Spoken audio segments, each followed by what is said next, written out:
The morning sun spilled golden light across the dusty streets of Pine Creek, a tiny western town that hadn't seen much excitement in years.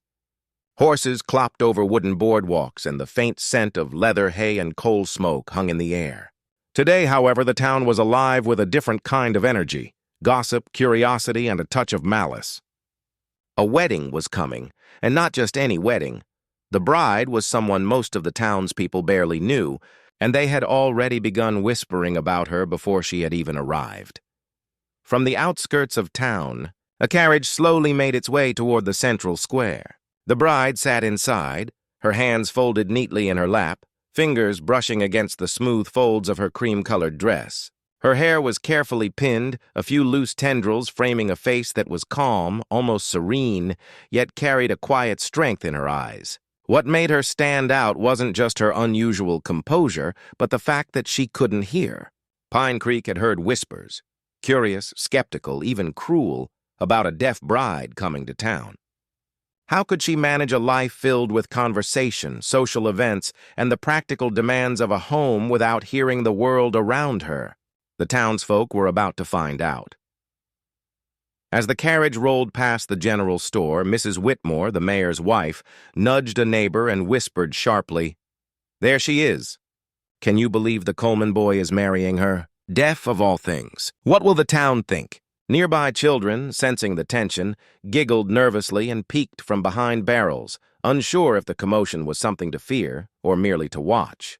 The blacksmith, hammer in hand, paused mid-swing, eyebrows drawn together, curiosity overpowering his rhythm.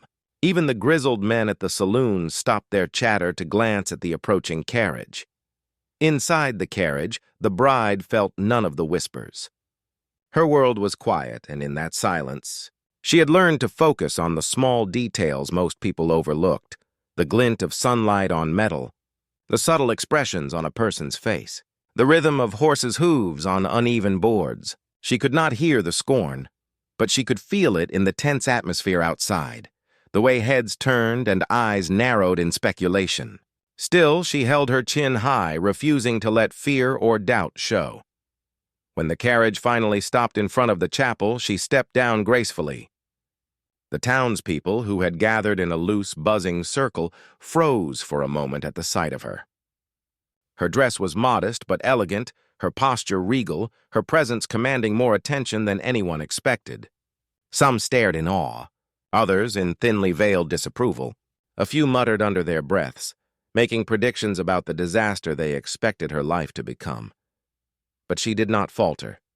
With a gentle smile, she adjusted the bouquet she held and began to make her way up the steps. Each movement was deliberate, composed, and dignified, a quiet proclamation of her resilience.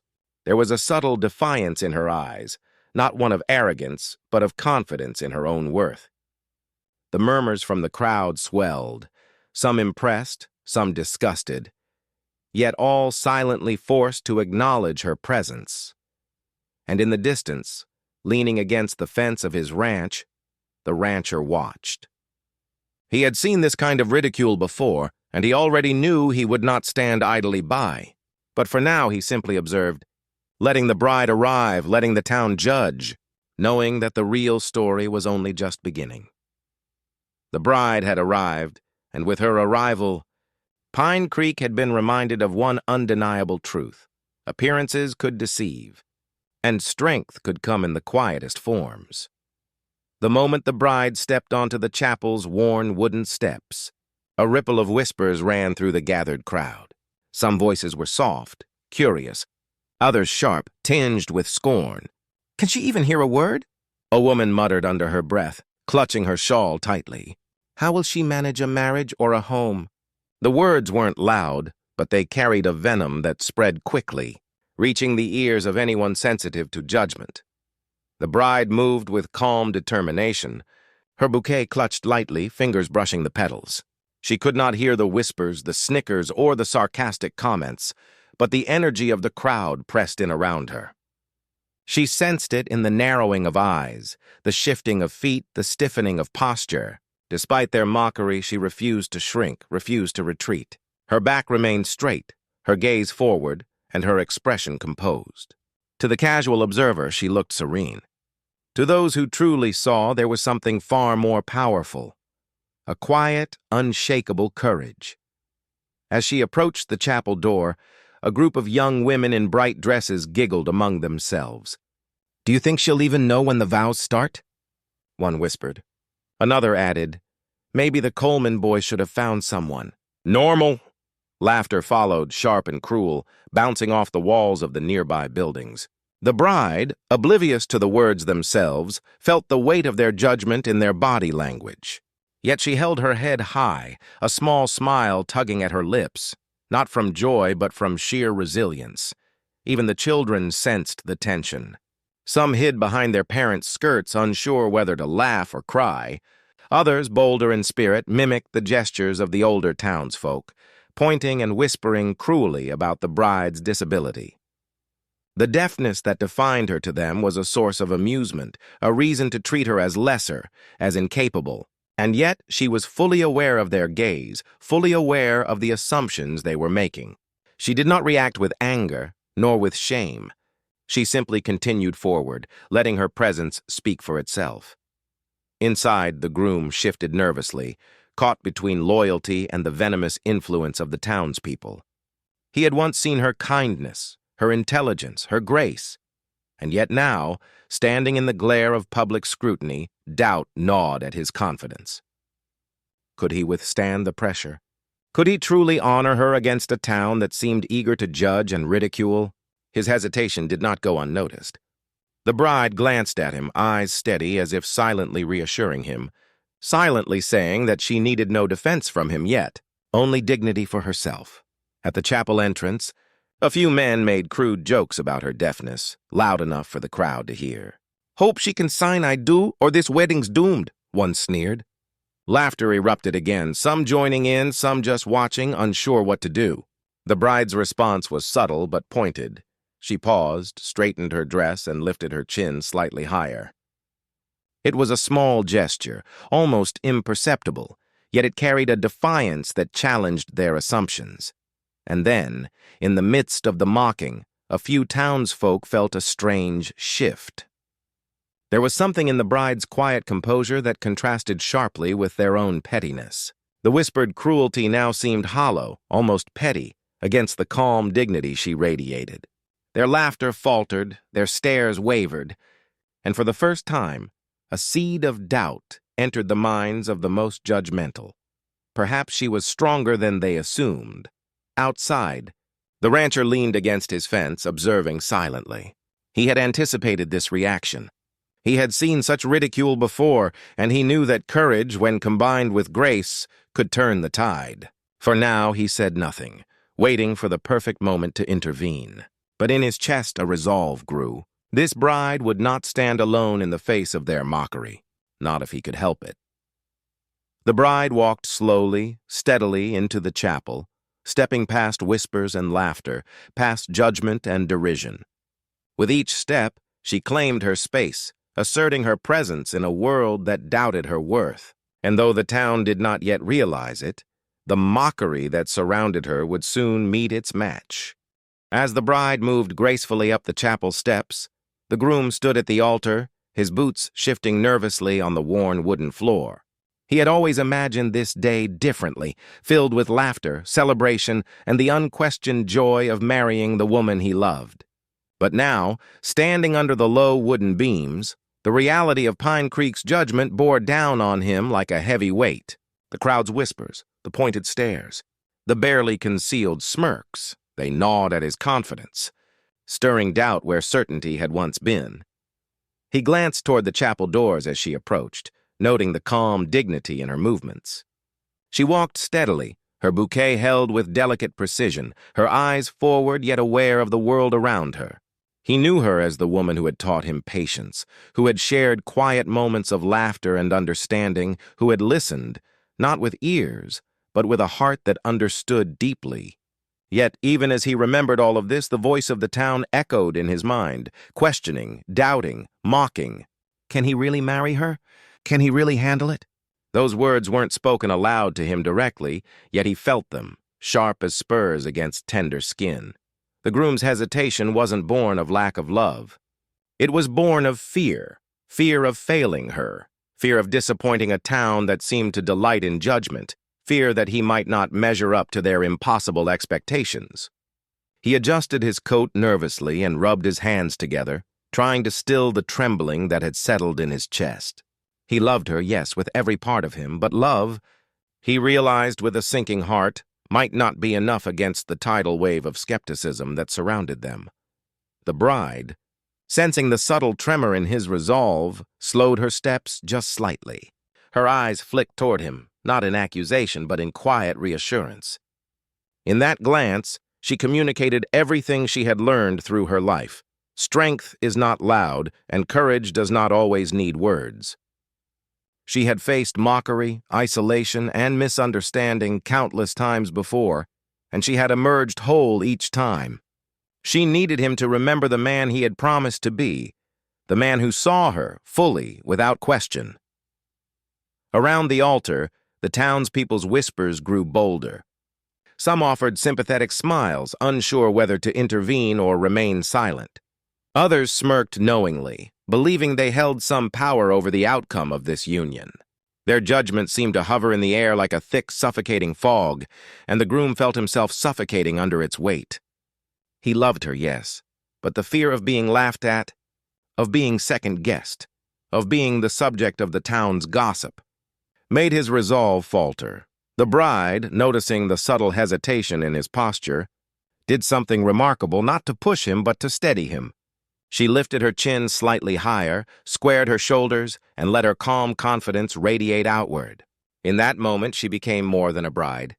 She became a force, a quiet storm that reminded everyone present, including the groom, that worth was not determined by public opinion. Finally, the groom took a deep breath, the tension in his shoulders easing slightly. He remembered why he loved her, why he had promised to marry her despite everything, her resilience, her compassion, her unwavering spirit. He straightened his back, lifted his gaze, and took a step forward to meet her. He still felt the pressure of the town, the sting of judgment, but it no longer controlled him. The bride reached the altar, and their hands brushed lightly, a small but significant connection. In that touch, the groom felt something he hadn't expected, a surge of courage, a reminder that together they could withstand anything, even the whispers and sneers of a small-minded town. The hesitation lingered, but it was fading, replaced by a quiet determination that mirrored her own. Outside, the rancher's eyes narrowed thoughtfully. He had anticipated this moment, too, the groom's doubt, the tension between love and fear, and he knew the real test was just beginning. But he also knew something else. Courage, once sparked, could spread. And in that chapel, in that brief charged moment, the spark had been lit. From his usual vantage point near the edge of town, leaning against the split-rail fence of his ranch, the rancher watched the unfolding scene at the chapel with a quiet intensity. His eyes, sharp and steady, traced every movement, the careful steps of the bride, the nervous shifting of the groom, and the ripple of gossiping townsfolk crowding the square. He had seen small towns like this before, where judgment spread faster than wildfire and cruelty often masqueraded as humor. But something about today made his blood run warmer with resolve. This bride, deaf or not, carried herself with a dignity that demanded respect, and yet the town seemed intent on crushing her under the weight of their ignorance. The rancher's presence was not accidental. Though he rarely involved himself in other people's affairs, he had known the bride from a distance, admiring her from afar for her resilience and grace. He understood the loneliness that came from being judged for a difference the world couldn't understand. And now, witnessing her vulnerability as townsfolk mocked and whispered, a quiet fury grew within him. He had learned long ago that silence could be just as powerful as action, but not when injustice reared its head. Sometimes one had to speak. Sometimes one had to act. He watched as the crowd murmured, some leaning forward to catch every detail, others whispering cruelly about the bride's deafness. "She'll never manage a household," a woman said under her breath. "How will she understand her husband or her children?" A group of young men snickered behind a wooden barrel, exchanging glances that were half amusement, half challenge. The rancher's jaw tightened. There was no shame in pointing out the truth. This bride was more capable than any of them gave her credit for, and someone needed to remind the town of that fact. The bride moved gracefully up the steps, a picture of calm determination. Her composure contrasted sharply with the shallow confidence of the townspeople, and the rancher noted the effect. Their whispers faltered slightly as they caught sight of her poise, their smirks less certain, their chuckles more subdued. Yet he knew that subtle doubt would not be enough. The town needed a reminder, a voice of authority that could cut through the fog of ridicule, and he intended to provide it. As the bride reached the altar, the groom's hesitation was evident. He shifted his weight nervously, torn between his love for her and the pressure of public scrutiny. The rancher studied him carefully, recognizing the inner conflict. It was not fear of love that plagued the groom, it was fear of judgment. The rancher had seen it countless times, men and women paralyzed not by their own doubts, but by the imagined expectations of others. He knew that the bride needed someone to intervene, someone to cut through the noise and let her worth shine. But the rancher was patient. He did not rush forward. He had learned that timing was everything. A poorly chosen word could inflame, not calm. A hasty act could embarrass, not defend.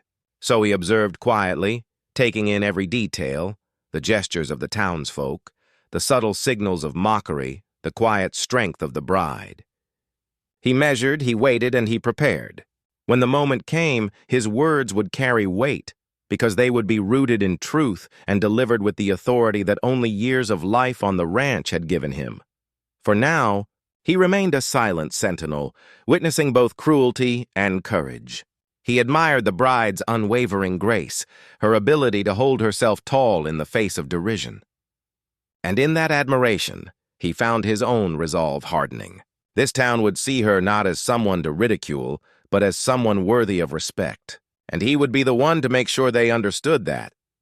The sun climbed higher, casting long shadows across the square. The chapel doors framed the bride in light, and the crowd's whispers grew louder, fueled by curiosity and malice. The rancher straightened, gripping the fence with steady hands. The time to speak, to act, to defend the dignity of the bride was drawing near. And when he did, the town would learn that strength does not always speak softly, and sometimes it comes in the form of a man who refuses to let injustice go unchallenged. The chapel hall was filled with the faint scent of polished wood and fresh flowers, but it did little to soften the tense atmosphere. The townspeople's whispers had grown bolder, their judgment more palpable, as if the very air was charged with disapproval. The bride, moving carefully toward the altar, tried to focus on the moment, the significance of the day, the vow she was about to take. But the subtle weight of the crowd's scrutiny pressed on her, making every step feel heavier than the last. It happened suddenly, almost imperceptibly at first. The bride, in her meticulous attention to the folds of her dress and the careful handling of her bouquet, misstepped on one of the slightly warped wooden floorboards. The bouquet wobbled in her hands, petals brushing against the hem of her gown, and one of the flowers slipped, falling to the floor with a faint thud. The sound barely registered to her. After all, she could not hear, but the effect on the crowd was immediate. Eyes widened, jaws dropped, and whispers turned to murmurs of disbelief. A few of the townsfolk, quick to pounce on any perceived flaw, began to snicker. "Clumsy," someone muttered, loud enough for others to hear. "How can she manage anything if she can't even walk down the aisle?" Another added, "Maybe the Coleman boy should have thought twice before marrying a girl who can't hear a word we say." The laughter, though not harsh, carried a cutting edge, slicing through the bride's otherwise composed demeanor. The bride bent gracefully to retrieve the fallen flower, her movements deliberate and poised. She straightened again, placing the petals carefully back into her bouquet, all without a word. Her calmness, however, did not prevent the tension from escalating. Some townsfolk leaned forward eagerly, as if anticipating further mistakes, feeding off the idea that her disability rendered her incompetent. The air seemed to thicken with judgment. each whisper a small but persistent push against her dignity. The groom's discomfort grew more visible with each passing moment. His hands twisted nervously in front of him, his gaze shifting from the bride to the crowd and back again. He wanted to intervene, to defend her, but he felt paralyzed by the pressure of public opinion. The mockery of the townspeople echoed in his mind, even if it wasn't spoken directly to him. He feared the embarrassment, feared that the bride might falter, not because of her own capabilities, but because of the relentless scrutiny surrounding her. Meanwhile, outside, the rancher's keen eyes observed every detail. He had anticipated tension, but the subtle escalation now demanded his full attention. The incident with the flower, though minor, had become a focal point for the town's prejudice. He saw the shift in the crowd, the tiny smirks of delight at her perceived mistake, the whispers spreading faster than wildfire. The bride's grace in handling the mishap only seemed to inflame their judgment further, as though they could not reconcile her composure with their preconceived notions of incapability. The bride's expression remained serene, but the rancher recognized the strain beneath her calm. It was not fear, not shame, but the quiet effort required to maintain dignity in a space designed to belittle her, and that quiet effort only strengthened his resolve. He knew that small towns thrived on spectacle, and the moment had been presented to him, the moment to speak, to act, to intervene. The tension in the chapel had reached a critical point. The townsfolk were buzzing with anticipation, waiting for another misstep to validate their judgment. The bride, poised and dignified, had unknowingly challenged their assumptions, her calm defiance a subtle rebuke to their cruelty. And somewhere in the crowd, the groom's hesitation mirrored the town's unease, caught between admiration, fear, and doubt. The rancher straightened, his jaw firm, eyes narrowing. He had watched long enough. The time for observation was ending.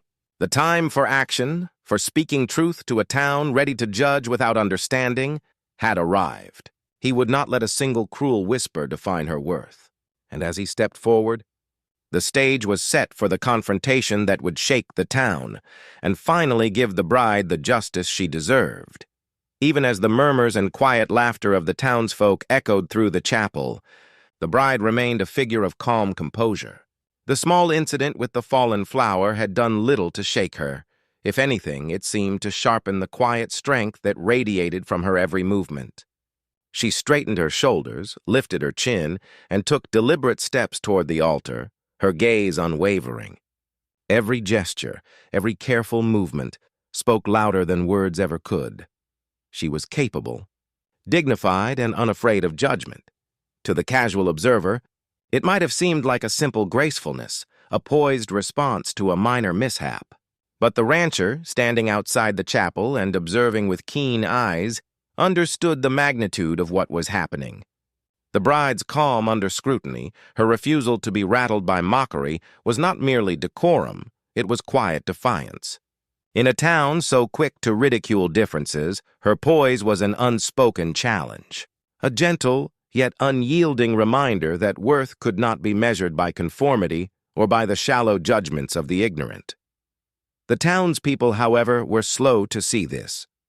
Many leaned forward eagerly, waiting for another moment to snicker or whisper, convinced that her composure was a fragile mask that would soon crack.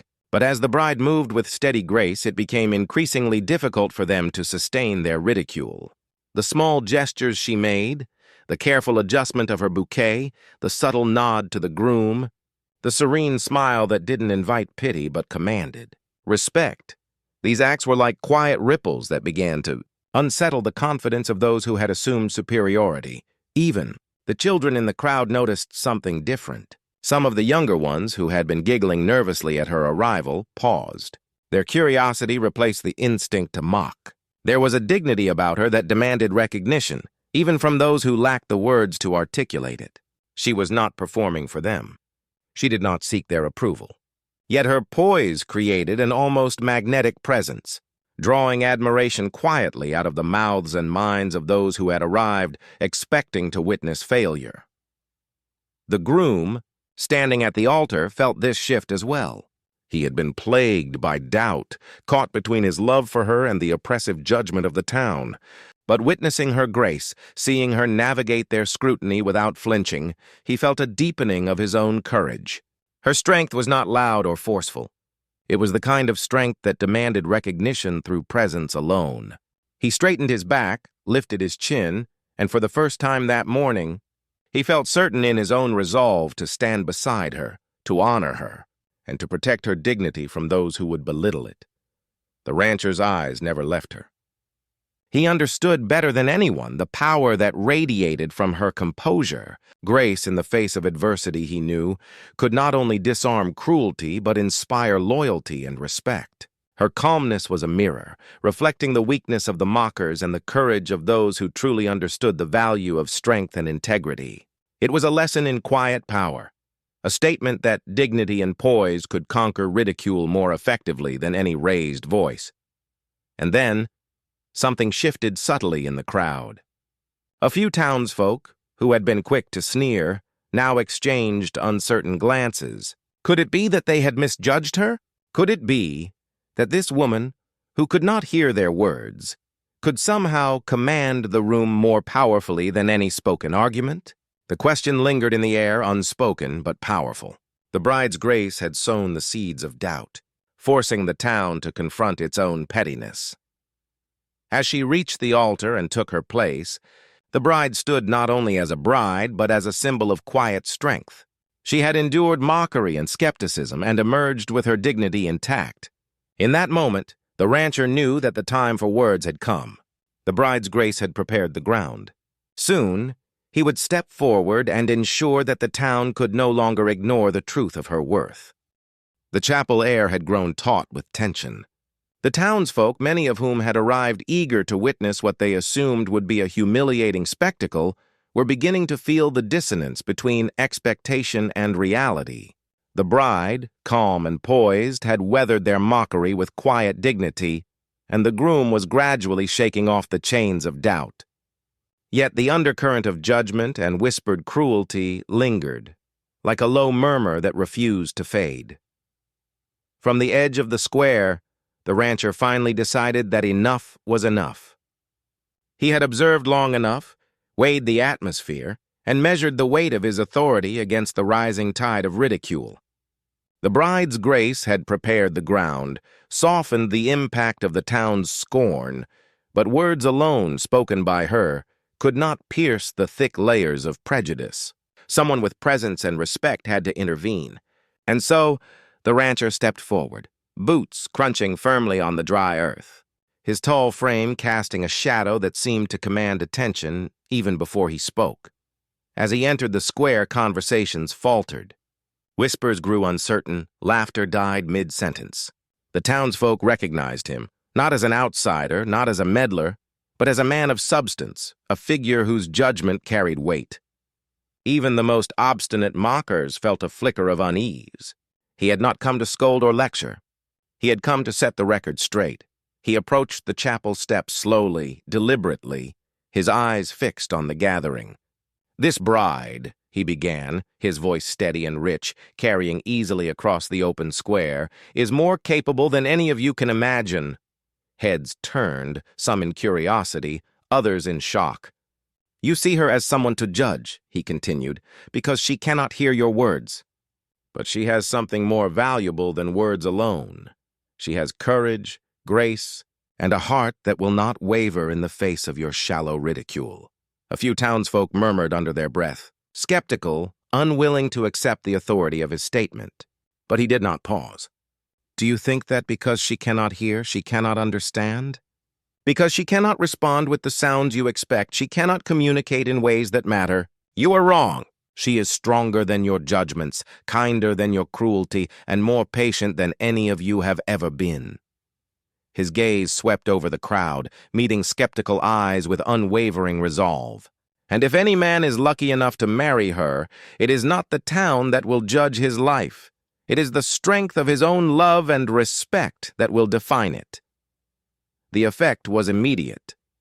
The townsfolk, many of whom had whispered, pointed, and smirked only moments before, now found themselves silent, their own shallow confidence exposed. Some shifted uncomfortably, realizing that the easy amusement they had taken in her perceived weakness had been misplaced. The mockery that had once fueled them now seemed petty and hollow. Even the groom, standing at the altar, felt the shift.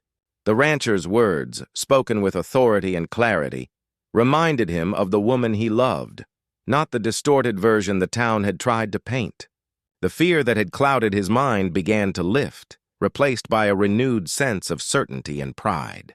He saw her, truly saw her, and knew that she had never needed defending. She had only needed someone willing to speak the truth to those who refused to listen.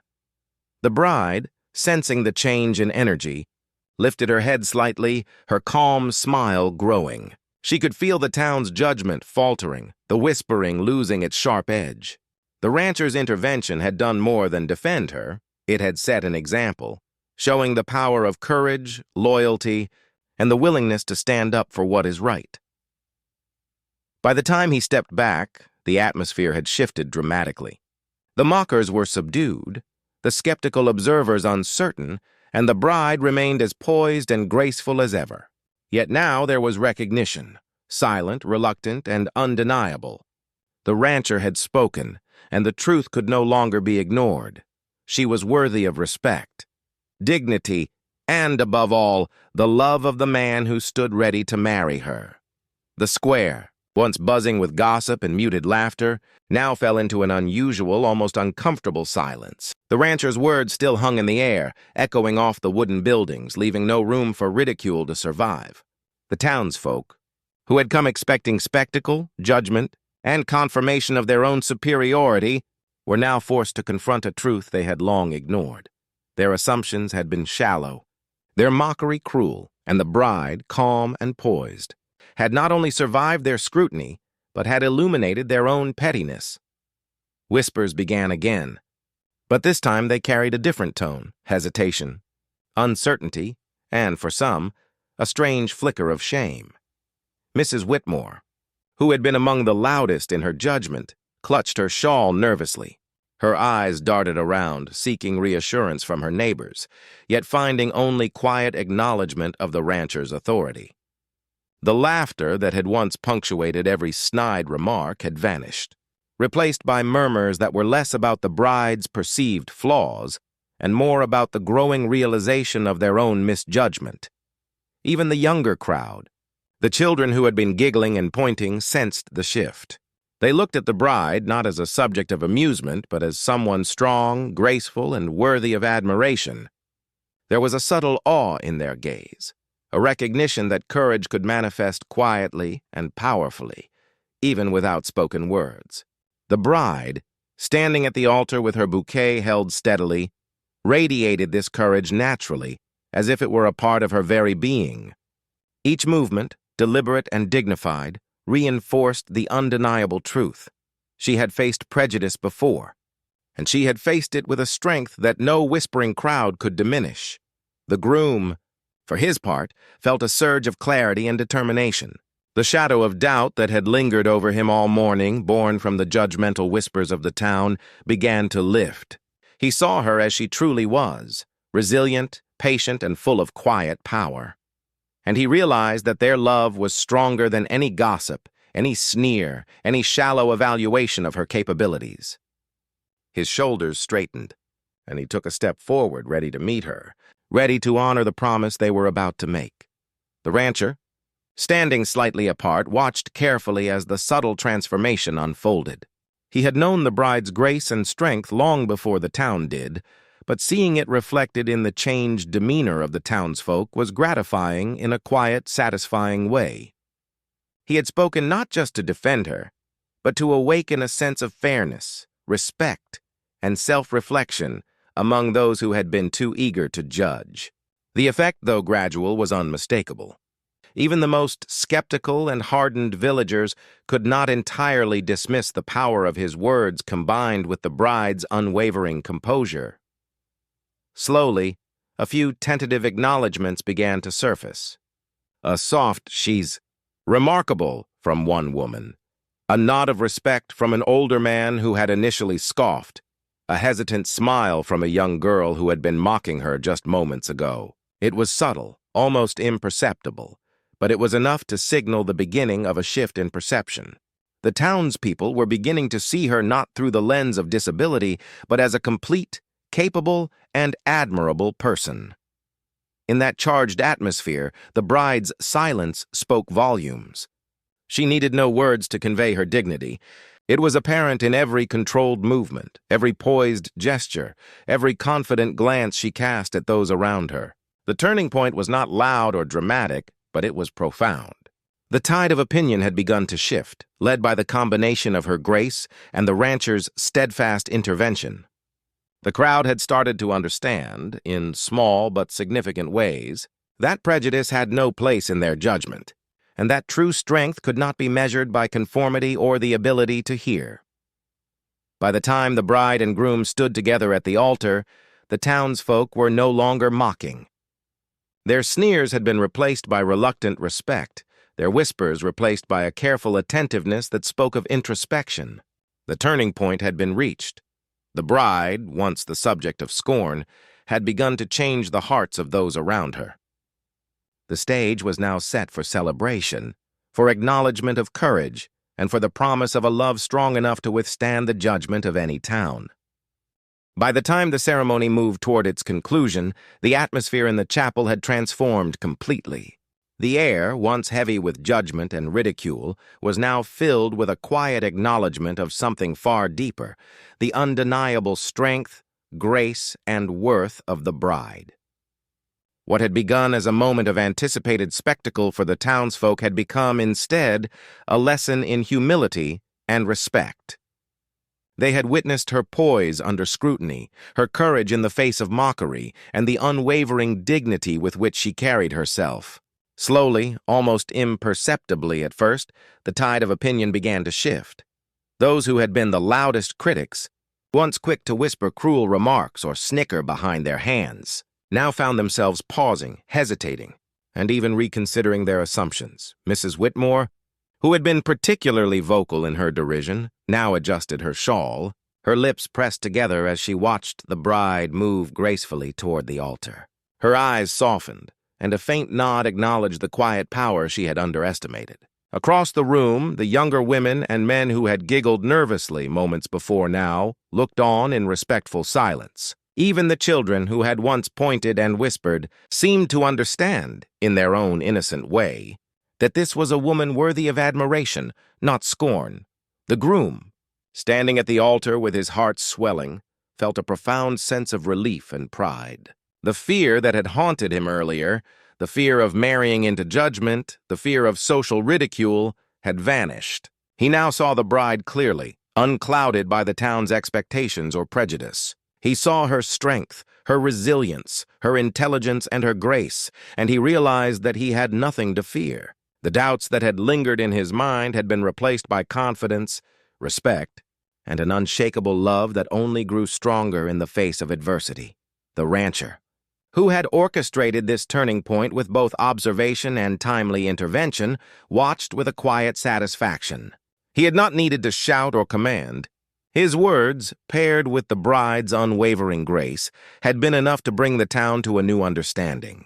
In his eyes, the bride's worth had always been evident, but seeing the town come to recognize it, even if only slowly, was a testament to the power of courage, dignity, and advocacy.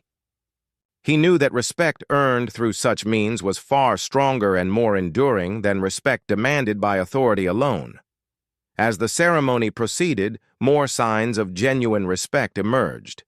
People shifted their attention from judgment to admiration, some offering small, tentative smiles, others nodding subtly in acknowledgement.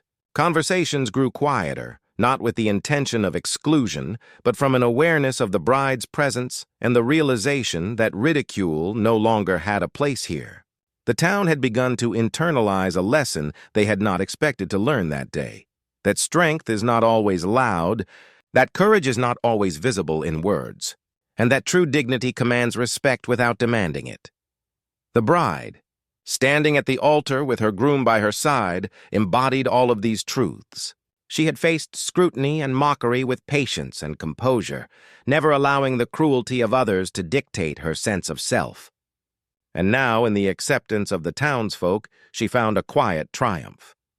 It was not a victory born of confrontation, but one earned through integrity, resilience, and the unshakable belief in her own worth. By the end of the ceremony, the bride had transformed more than her own fate. She had changed the hearts of those around her. The town that had arrived expecting scandal left with a renewed understanding of respect and compassion. The groom, standing proudly beside her, felt a sense of peace he had not known earlier. And the rancher, watching from the edge of the square, knew that sometimes the strongest influence is quiet courage paired with unwavering advocacy. In that moment, acceptance and respect were no longer abstract ideas, they had become reality. The bride, once doubted and underestimated, had become a symbol of integrity, and the town had learned the profound lesson that dignity cannot be mocked, and true strength cannot be ignored. The sun was beginning to dip low over Pine Creek, casting a warm, golden glow across the chapel and the wooden boardwalks that lined the town square. The day, which had started with hushed whispers and mocking glances, was now filled with a sense of quiet celebration. The bride and groom stood together at the altar, hands intertwined, sharing a look of understanding and love that needed no words. In her calm composure, in his newfound confidence, they had weathered not just the ceremony but the judgment of an entire town, and emerged stronger for it. The townspeople, once eager to witness humiliation, now watched with respect and, in some cases, genuine admiration. Mrs. Whitmore, the mayor's wife, who had been the harshest critic, offered a small smile, her shawl carefully folded in her hands. Others exchanged tentative glances, unsure of how to express the shift in their perceptions, yet feeling it nonetheless. Even those who had mocked her most openly could not deny the quiet authority she had carried throughout the day. In every gesture, every deliberate step, she had demonstrated that courage and dignity could not be undermined by ignorance or ridicule.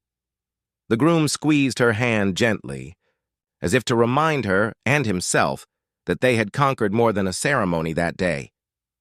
They had confronted fear, prejudice, and doubt together, and in doing so had affirmed their commitment not only to each other, but to living with honesty, respect, and courage.